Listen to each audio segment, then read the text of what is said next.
So, hi Ananya, welcome to the interview for the Accelerator Program at Chi Foundation. How are you? I'm good, Ashima. How are you? Great as well. Can you tell us at length what is Anita Borg organization and what is GHC exactly? Anita Borg is this global nonprofit organization which is focused on increasing the diversity of women in technology. It focuses on empowering women in tech roles in the industry. It's named after this fantastic woman named Anita Borg. She was a computer scientist, and she started this organization. And one of the biggest highlights of Anita Borg is its Grace Hopper celebration, which is an annual event, um, and it is the biggest conference for women technologists in the entire world. Close to 25,000 people attend this every year. And this conference is a big opportunity for people or women like you and me who are trying to step into the industry, because it gives you a lot of exposure to what's happening around the world, what women are trying to achieve and what they have achieved in technology. We get to learn from entrepreneurs, from researchers, from professors, and also from people who are in the industry. So it's a very enlightening experience in itself, GHC, and a great initiative to empower women in technology. Okay, that sounds really wonderful. What we need in today's time, Ananya. So moving on, as you said, that this is a worldwide conference. So what would be the application procedure for the same? Right. Great that you're asking this question. So Anita Borg every year gives out scholarships to students like you and me who probably couldn't afford flying down and attending Grace Hopper, or just buying the participation tickets. So this scholarship is your opportunity to apply and get sort of this free ride to attend Grace Hopper. The application process is fairly simple, I would say. You just have to fill out this form, and the deadlines are somewhere towards the beginning of March. Um, Around the first week of March, you can go to the GHC official website and find the form. And if, of course, if you're looking to apply now, you can definitely get yourself registered in the interest form, and they'll let you know when the form actually gets activated.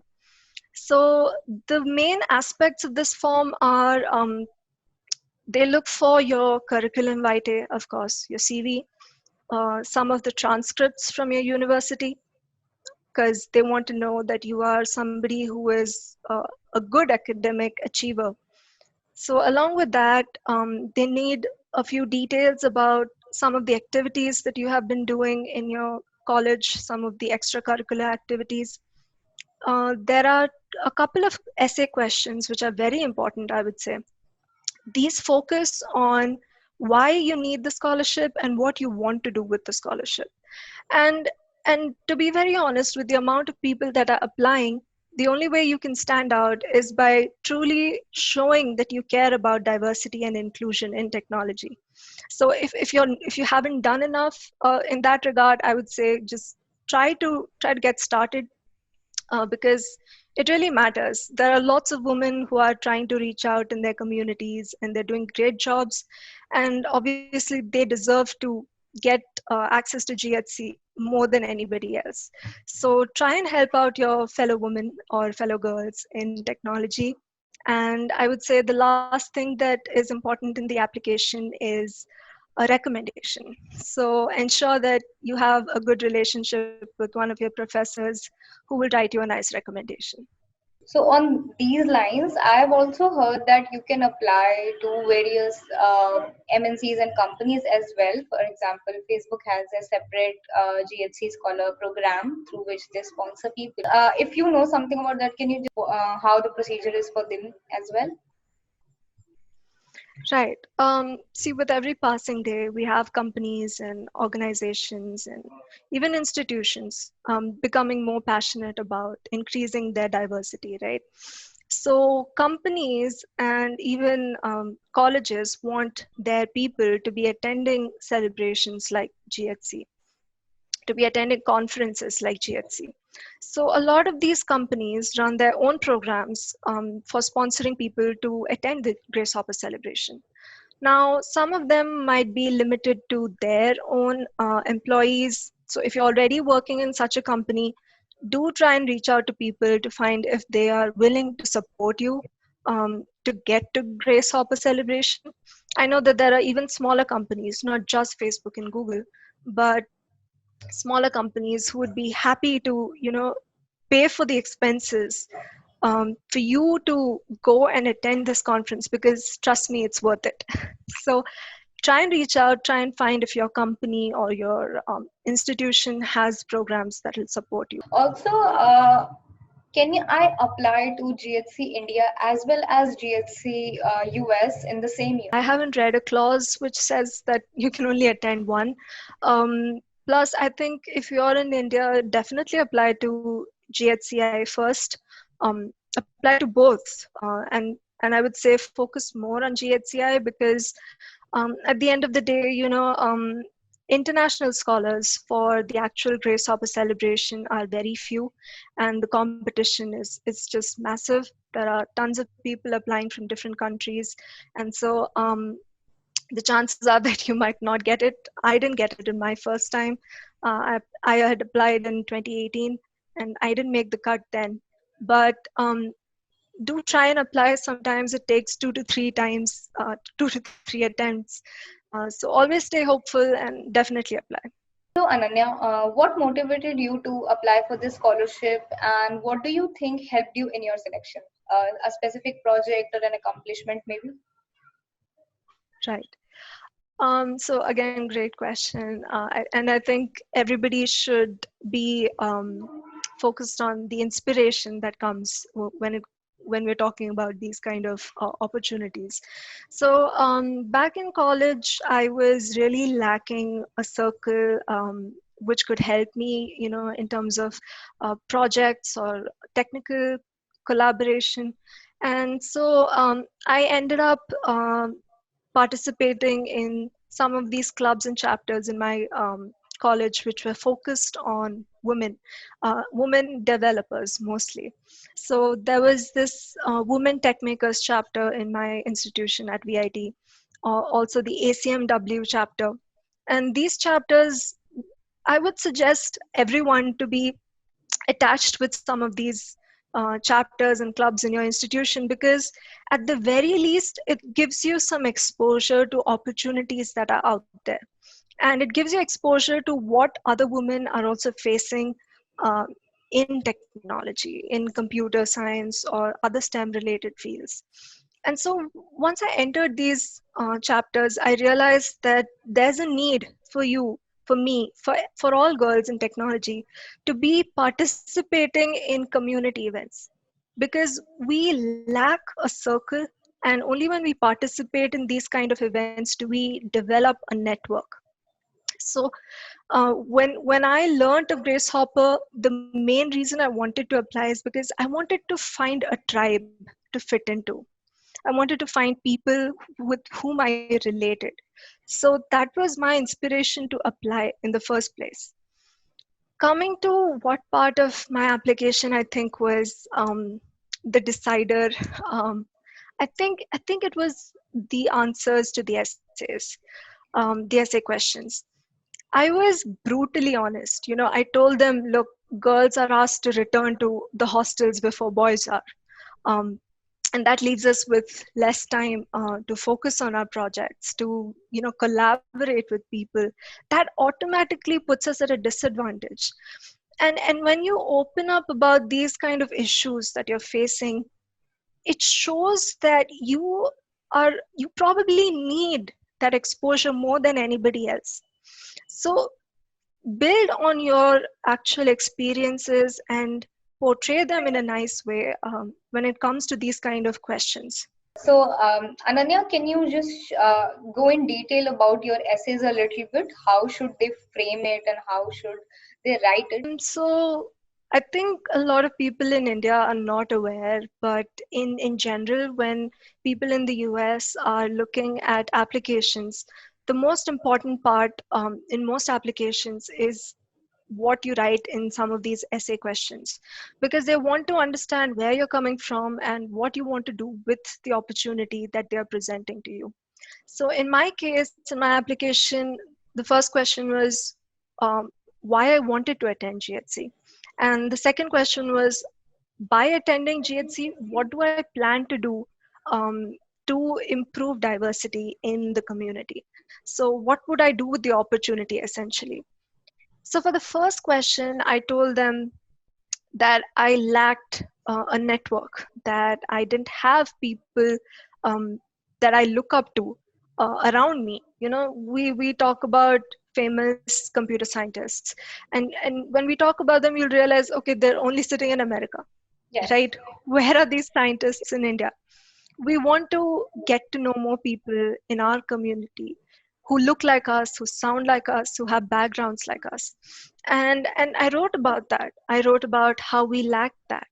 And then for the second question, which was what I wanted to do with it, I told them some of my plans, you know, what I wanted to achieve with a network.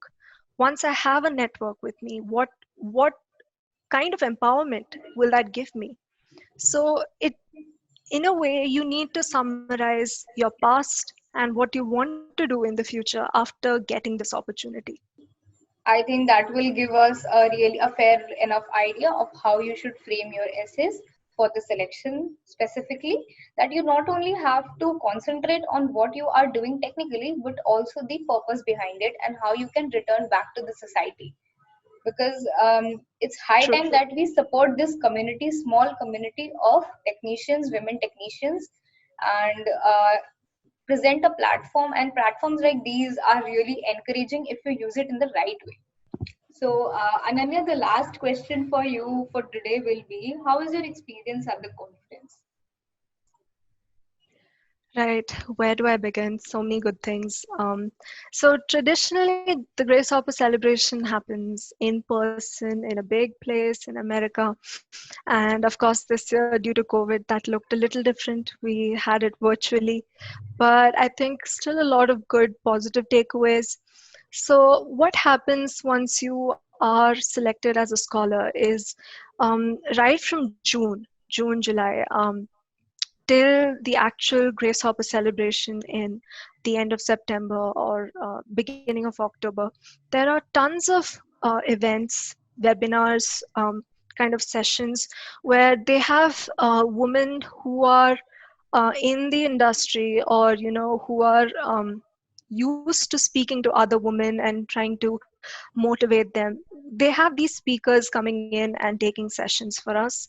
So I remember one of the first sessions was about um, the imposter syndrome and how badly it affects women like us, because we always feel like, oh, maybe I'm not good enough and maybe I shouldn't apply for this because I wouldn't qualify anyway. So those kind of psychological behavioral issues are also addressed during this entire period leading up to GHC. They help you with resume writing, cover letter writing, things like that, because GHC also has a career fair associated with it. So they want to make sure that everyone goes in prepared. So those first few months were sessions like this. And then you actually had the Grace Hopper celebration. The first day is mostly, keynotes by important people, a few sessions, technical sessions. But actually, the networking and all the workshops start from the second day. So the second, third, and fourth day are more geared towards the networking and actual learning, hands-on learning through sessions. One of my favorite experiences during Grace Hopper celebration was the open source day. So they have this entire day dedicated to open source contributions, learning about how to handle open source code, using GitHub, things like that. I feel like a lot of girls are still not as knowledgeable as boys when it comes to development and using it. So that was really helpful. Made a few contributions during that time. The workshops were very nice. They were based on actual experiences from people. The technical ones had actual problem solving in them. So I really enjoyed that experience. But I think the biggest highlight for the future, or the months after Grace Hopper, is the networking that you do. So in-person networking is definitely unbeatable, but even through the virtual setup, just meeting people from different backgrounds and connecting with them on LinkedIn, it establishes relationships that will help you in the future. Whether you're looking for a job or you want to know about, let's say, a graduate program from someone who's already been studying there. So things like this, these connections really help you moving forward. And through my connections, some beautiful things started out. Firstly, I started a technical project with three scholars from different countries. So we used to network each night and code and try to come up with solutions to a few problems. And another great initiative was me starting out a podcast where I connect with women PhD scholars, and we have conversations about their journeys in research. And this was mostly aimed at, let's say, juniors and freshmen in college who have zero idea about research and would like to explore research. So we discuss about the opportunities in industry and academia in research, and also how to get started. So I hopefully there'll be a link somewhere around this video which will take you there. Do tune in if you are interested in finding out about research as well. Yes, to anyone who's watching, there will be a link to Ananya's podcast in our description. So please go check it out. It's really amazing, and you can get a lot of information that can be helpful to you as well. That's all, Ananya, from our side. Thank you so much for connecting with us today. I think it was a really informative video, and I had a great session with you. I think the viewers will probably watch this video and have some good takeaways from it.